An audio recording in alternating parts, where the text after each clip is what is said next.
titles to be declared in this particular grid. Here is the final grid of the week. Zach Knight and Lewis Werrell on the front row of the grid from Alex O'Grady and Alfie Slater, then Macaulay Bishop and Will Knight, Jack Buckley and Ty Buckley from Lisa Biard and Andre de Bia, then Mevin Kishinema and Daniel Kalea, Walter Schultz and Hugo Martiniello from Thomas Thompson and Jules Avril, Roman Kamyab and Mason Rudman from Victor Galmiche and Dylan Thomasin, then Fraser Anderson and Michael Gray from Emil Duperstand and Joachim Askeland, then Andy Consani, Shira Babatig, Luna Flusha and Evan Johnston. And we're in for 9 laps of thrilling racing between some of the younger drivers. We've got drama. We've got drama already. It looks like one of the Birolats has come to a stop. I think that's Andy Consani. I'm fairly sure that's Consani. The cart has broken down on the formation lap. So all of the hard work... Oh, no, it's not. My apologies. That's Joachim Askeland. Joachim Askeland, the Norwegian, unable to get up to the start. So that is a big disaster for Joachim Askeland. His race is already won. Already run, I should say, sorry. That is such a heartbreak for Joachim Askeland when he put in so much hard work to lose it on the formation lap. He knows exactly how Stendorian Perimagi feels from the pre-final earlier. And for Joachim Askeland, that's bitter, cruel luck. Yeah, definitely. And at such a young age, you have really to be mature enough for at least be able to cope with those difficult moments. When you put so much effort through the course of such a long event, having, being so poorly rewarded is definitely something that we don't want to see for any of the drivers out there. For the last time in the IAME International Finals 2019. There's another one! Walter Schultz has come off now. Walter Schultz, the Frenchman, has come off the circuit. So, as we get underway for the last time, let's race at Le Mans with 2 absentees down the straight. And it's a brilliant start for Werrell. Werrell cuts across, and he takes the early lead as Alfie Slater tries to come around the outside. There is the 907 out of the race. Unfortunately, Walter Schultz of France is not going to go much further. But the 923 is your race leader, and that is Lewis Werrell. He makes the best start as they charge their way through the first sector and up towards the S's. In the middle sector, it's Oliver Rowland Motorsport 1 and 2 with Lewis Werrell in front of Zach Knight, and then a trio of fusions led by Alfie Slater. And Lewis Werrell did the hardest part of his job already, putting himself up the front when he was starting from the outside line coming to the first corner. So good job indeed from Lewis Werrell actually. And he got past Zach Knight just in front. And there's a bit of a tangle over there with 2 drivers out at the banking, I'm afraid. Oh, they're not happy at all, of course. We're going to try to identify who that is. It is a 924, 934. That is Roman Kamyab. And unfortunately, he's tangled in there with Dylan Thomasin, the Frenchman. So the 2 of them now down at the back. Oh, Roman Kamyab, so angry, bitterly disappointed. But considering he's only been karting for about 8 weeks, he has got plenty of time to come to return to Le Mans and smash a title. Oh, Slater! Contact. Looks like there was a little bit of a nudge there on the back of the 925 of Zach Knight. Knight goes back, Slater drops down, and that's going to put Alex O'Grady into second position. Meanwhile, Macaulay Bishop has managed to make the move on Zach Knight as a result of that. And now the Buckleys are getting in there as well. It's Jack in front of Ty at the moment, with Daniel Kalea trying to move up the order as well. Luna Flusha is coming through the field pretty quickly as well. She's up to 19th place, past Fraser Anderson with that amazing tartan helmet strip of his that they actually asked the legendary Sir Jackie Stewart to do. He's carrying that Racing for Dementia logo on the helmet and the tartan strip with pride. So hopefully he's going to bring a decent result back to the Scots. But here is the battle for the lead. It's Werrell and O'Grady. O'Grady has made up so much ground. Here comes Alfie Slater in 3rd position. Take your time, Alfie. This is lap 2. You want to get yourself built up to a nice manoeuvre. He's right in there behind O'Grady as they come out of the final turn and down the straight. Alfie Slater's got a great chance, but so has O'Grady. Is he going to tuck out for the manoeuvre?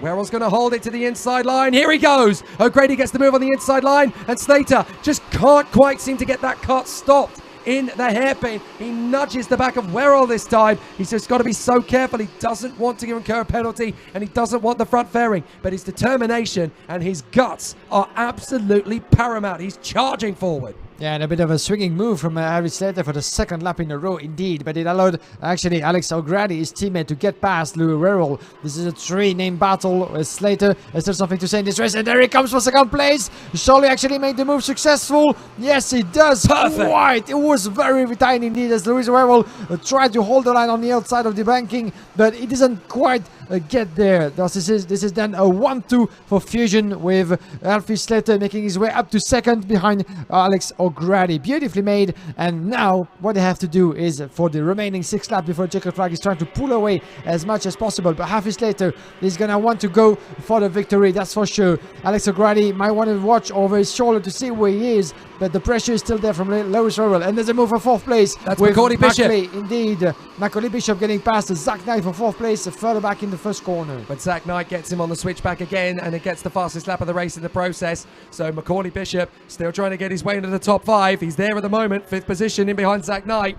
But the battle between these two teams rages once again. I have to say, though, from Alfie Slater, that was a sensational comeback after the little blips and the little concerns. When you're obviously in the middle of that fight and you're trying to work your way forward, it's easy to make those little blunders, but he has come back strong. He's in 2nd place, made a perfect move on Werrell. No problem at all now as they charge their way further forward. And this is going to be a tough one as Alfie Slater now reins in on Alex O'Grady. But the Irishman is very solid and very smooth as a driver. He is not going to want to let Alfie Slater crumble his resolve. Yeah, we have now 5 laps to go, and look at the crowd cheering for the youngsters. That's nice once again to see. There've been a lot of you around the track all over the week, and we thank you again for that. But now the battle is on for 1st place between O'Grady and Slater. They are teammates under the same tent. What's gonna happen? Which move shall we see first? Alfie Slater going for the move as well, but he wants to protect his teammate as well from the eventual return of the Oliver Rowland Racing drivers. In 3rd place, Lewis Rowell, Zach Knight in 4th. It's going to be a 4-driver battle for the win, that's for sure. Coming near to the checkered flag. Further back in 5th, we have Macaulay Bishop, William Knight, Zach Buckley. And further back, Dabija and Lisa Bia making a way into the top 10. And Alfie Slater being warned by the stewards. So he should pay attention and actually look out for any dangerous move to put out there. But Alfie Slater might want to go for the move and making their way onto the back straight. Not happened quite yet as the drivers are queuing up into the braking zone on their way to the chicane, but they might want to wait for the good moment. That's what Alfie Slater is actually doing.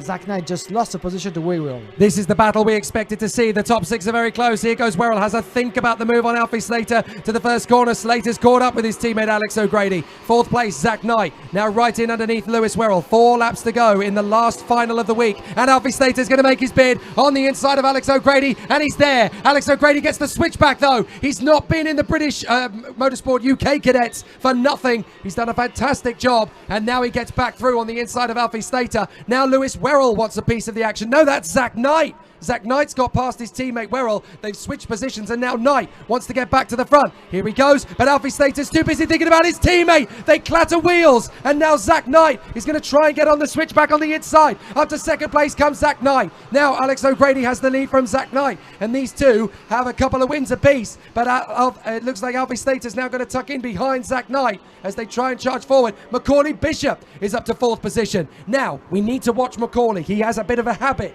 in this kind of racing. He always seems to be in the right place at the right time at the death. He's stolen some fantastic victories this year in multiple categories and classes. Here he comes, 3rd position. He's going to go for 2nd. What did I tell you? He's planted himself on the inside of Slater and Knight, and now he's up to 2nd, chasing after O'Grady. What a star! Yeah, smooth and easy from him. Macaulay Bishop making his way into 3rd. All he has to do now is keeping the throttle full pushed and keeping the pace until the checkered flag. He wants to do that, but the others won't let it happen actually, because Zach Knight, Alfie Slater and Lewis Rowell are charging their way behind. But look in front, and there's a move indeed for 2nd place over there. Beautifully made. Macaulay Bishop is going all the way for 2nd as well, with Zach Knight just side by side. Oh no! A bit of a tango. Bishop's on the grass. Bishop's gone off, and Alfie Slater's going to zoom past both of them. Alfie Slater to the 2nd. Watch out on the other side, because Werrell's going to come back at it. But Alfie Slater up to 2nd, and off on the grass goes Zach Knight. Zach Knight's on the grass. He tries to get back on in the middle of the pack, and he's had to let the Buckleys go. Disaster for Zach Knight. Surely his chances of victory are now gone, as O'Grady is 2nd, Slater is 3rd, Werrell is 4th, and Macaulay Bishop is in 4th position in behind Lewis Werrell, and now Will Knight takes up the mantle for the Knight brothers. Yeah, we're in for 2 last fantastic laps. A wheel-to-wheel battle at the advantage of Alfie Slater, who's pulling away at the Bishop's moment. on the grass. Bishop on the ground again. Bishop's on the grass. He gets back on, in with the Buckley. Well, that's Lisa Beard. I think that is. No, that's Andre de Beer. My apologies. Andre de Beer is in there up into 4th position now because he's got past Will Knight and Jack Buckley. So Andre de Beer, the Irishman, is now in 4th position. But what a race this is turning into, as on the penultimate lap, Alfie Slater is chasing after his teammate as Amanda Knight Munger gives a good luck to Alfie Slater in the race there. The Munger family are there cheering him on. And so I'm sure Billy will be delighted if Alfie Slater can get himself on the podium. Yeah, definitely nice to see those names popping up in the comments indeed as we're getting near. This is going to be the last lap of the last final of the last day of the IAME International Final. And there are your leaders, Alex O'Grady.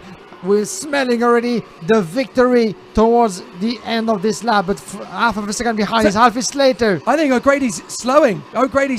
Slater is catching him up big time. Either that or Alfie Slater has found an extra gear because he's charging after O'Grady. There could still be a victory for the Slater family in this one. Freddie Slater came very close in Mini. He got 2nd place. Alfie Slater is 2nd at the moment, but O'Grady needs to step up the pace here because Alfie Slater is charging hard. He could sense that he might be able to snatch this one at the death. They come through the banking and Alfie Slater is still working hard. Alex O'Grady still with plenty of pace as they come down the back straight for the last time. O'Grady is getting defensive. Alfie Slater needs to think carefully here. Don't go ugly early. Just wait for the opportune moment. Alfie Slater's giving it everything he's got in through the final couple of corners. He might be able to slingshot out of the final turn and go for the victory. They come out of the turn together. Is there going to be enough time? Not quite. Alex O'Grady wins it. Alex O'Grady has got the victory and Alfie Slater celebrating in 2nd place as if he's won it. That's a big moment for Alfie Slater. 1 and 2. Look at that. The team celebrations. Fantastic.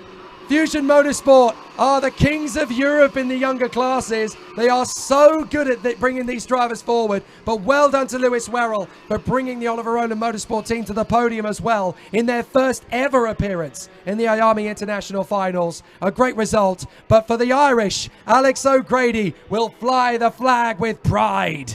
Yeah, a triplet in the X30 scene, in the X30 mini category, a duet in the Minimum Cadet, Fusion Motorsport colors, really flying all over Le Mans. Alex O'Grady winning this run with Alfie Slater coming in 2nd, Lewis Barrel in 3rd place from Jake Buckley, William Knight, Andre Dabija, Hugo Martiniello down in 7th with a good recovery race from the young Frenchman down in 14th place, 14 on the grid and 7 at the end. Lisa Biard making her way up to 8th place. She might be, Lisa Biard, the fastest and best lady driver out there for the entire event. Confirmation of that later on. On the podium, Zach Knight entered and concluded his race down in 9th position. Quite a shame for the pole sitter in this very last final. From Michael Gray in 10th position, Luna Fluxa down in 11th, and Mevin Mikenama down in 12. Some great comebacks there from Michael Gray and Luna Flusha to be on the outskirts of the top 10. Luna Flusha from the back of the grid to 11th. That's one heck of a drive in just 9 laps.